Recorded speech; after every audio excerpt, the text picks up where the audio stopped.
What's going on, Dale? What's up? We're early. What do you want to do? Nothing illegal, man. Let's get at it.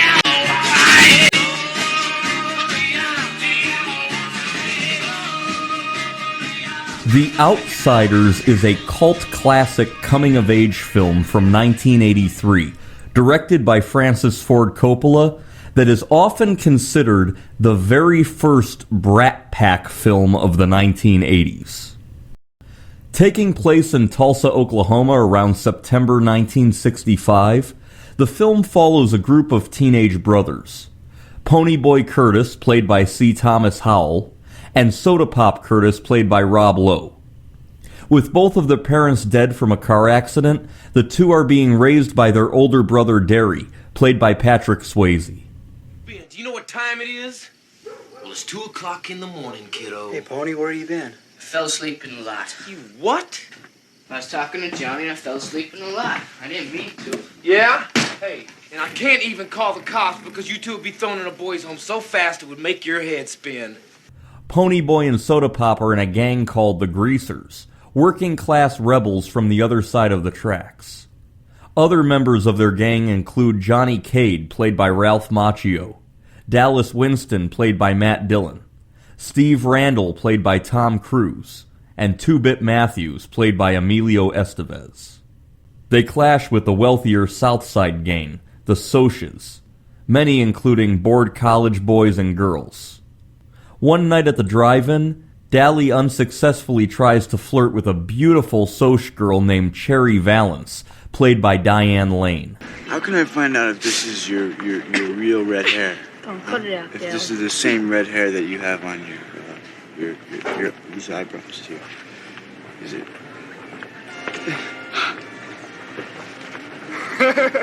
Put it out there, huh?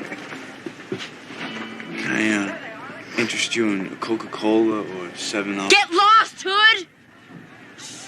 Hey, I'm sorry, I didn't know. Didn't know you had this problem with yelling in my face. She ends up becoming friendly with Ponyboy. Later that night, while Ponyboy and Johnny walk Cherry and her girlfriend home, their Soch boyfriends arrive. Bob, I've told you before, I'm never going out with you when you're drinking, and I mean it! That's no reason to go walk in the streets with these bums. Who you calling bums, pal? You! Randy! Listen, we got 2 more of us in the back seat. Pity the back seat. If you're Stop looking it. for a fight... I am looking for a fight. Come on, put that Let's go. down. Come on, right now. Come right on. now, right now. All right, we'll go with you. Just wait a minute. Why? We ain't scared of these bastards. The girls leave with them to avoid escalating a gang fight. Later on, 5 Socs, including the boyfriends, confront Johnny and Pony at a local park. Hey, you're out of your territory now. You guys better watch it. No, pal, you better watch it. Johnny is beaten, and they begin to drown Pony. Johnny stabs one of the guys named Bob in self-defense, killing him. You really did kill him, huh, Johnny? I had to. They were drowning you. They might have killed you. Fearing legal ramifications, Ponyboy and Johnny find Dallas, who helps the two hop a train and hide out in an abandoned church in a distant town. The two buddies dye their hair, play poker, and they bond while reading Gone with the Wind and a Robert Frost poem called Nothing Gold Can Stay. It's like the mist is what's pretty, you know?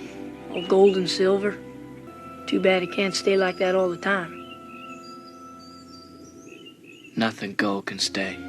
Dallas visits the two guys 4 days later, saying that the police believe that they're in Texas, and that Cherry is willing to testify on their behalf that the Socs were drunk and started the fight, and that Johnny's killing Bob was in self-defense.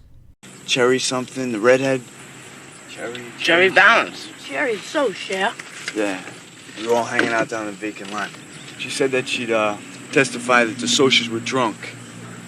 And they were the ones that were looking for the fight. And you guys just fought back strictly on self-defense. After Dallas takes the two into town for some barbecue, they return to their hideout to find the church on fire with school children from a nearby school picnic trip trapped inside. Johnny and Ponyboy rush into the burning church to save them.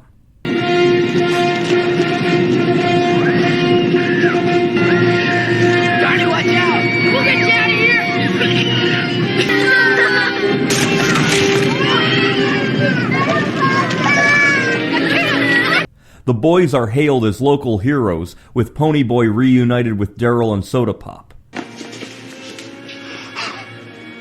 Oh, look at your tough hair. Boy. Damn, I thought we lost you like we did Mom and Dad. But Johnny is critically burned and has a broken back. All of these characters converge with a huge rumble between the Socs and the Greasers, where fighting will be weapons-free and hand-to-hand, and all scores will be settled. Directed by Francis Ford Coppola, this movie was based off of the 1967 novel written by S.E. Hinton. The movie was filmed in Tulsa, Oklahoma from March to May of 1982. It's very unlikely that there's any other movie in American film history that featured so many young actors and introduced them at the early stages of their career. At least 7 cast members would go on to become major stars during the 1980s and 1990s. Tom Cruise, Patrick Swayze, Matt Dillon, Ralph Macchio, Rob Lowe, Emilio Estevez, and Diane Lane. Francis Ford Coppola became aware of Emilio Estevez when he accompanied his dad, Martin Sheen, to the filming of Apocalypse Now. Coppola remembered Estevez and gave him a bigger role in this movie, helping to launch his film career. How is he? How's Johnny doing, man? Look, Dal, I don't know about stuff like this, but it didn't look too good. Passed out cold before we left. Brooke Shields turned down the role of Cherry Valance. Heather Langenkamp and Helen Slater auditioned for it. The role ended up going to Diane Lane. C. Thomas Howell admitted in an interview many years after the movie was released that he actually had a really big crush on Diane Lane during filming. Can you see the sunset from the south side very good? Yeah, real good. You can see it from the north side, too. Thanks, Ponyboy. You did okay. She was about 18 years old or so, and she is absolutely gorgeous in this movie. This film has some similarities to Francis Ford Coppola's 1972 directorial hit, The Godfather. The main character is the youngest of 3 brothers. The character of Dallas is hot-tempered and impulsive, much like Sonny Corleone, while the character of Johnny is more soft-spoken, much like Fredo Corleone. Ponyboy and Johnny go into hiding after killing a member of a rival gang, much like Michael Corleone hiding in Sicily, and hot-tempered Dallas is brutally gunned down, much like happens to Sonny Corleone.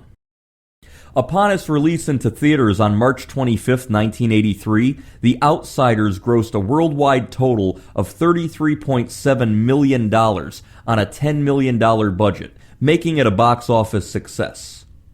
The movie would eventually gain a cult following, and due to the presence of cast members including Rob Lowe and Emilio Estevez, The Outsiders is considered by many to be the first so-called Brat Pack film.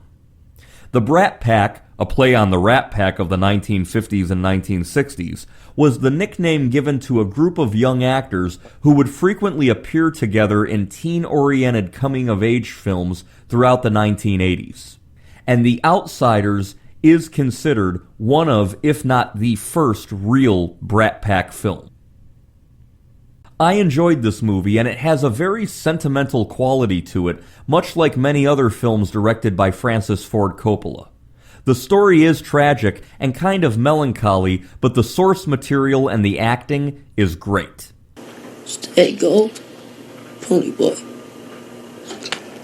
Stay gold. I recommend The Outsiders.